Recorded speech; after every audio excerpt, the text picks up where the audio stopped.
You have some agencies in mind that you might just put on the chopping block? Department of Education, that would be one that I would love to be able to sign legislation to sunset that.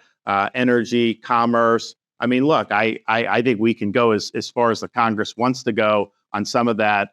Clearly, agencies like education have not worked since they were created in the late 1970s, and we understand education should be a state and local issue.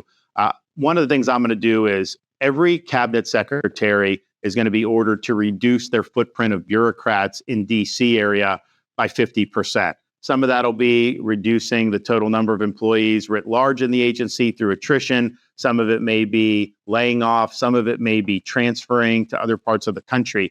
But we've had this massive accumulation of power in D.C., and it's been really, really toxic. So we want to take power out of D.C., shift it around the country. The other thing is we're going to take 50,000 employees who are involved in policy, recategorize them as Schedule F.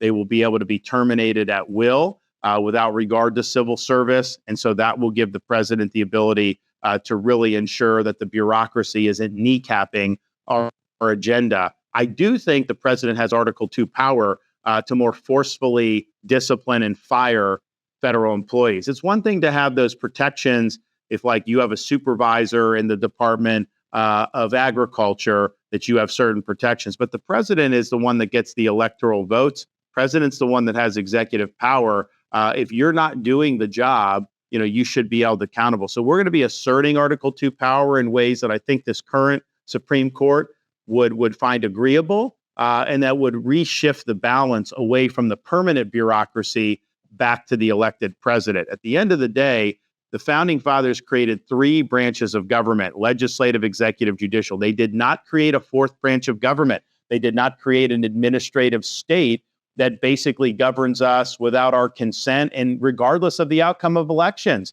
They impose their will on us. That needs to end, and we need to reconstitutionalize this government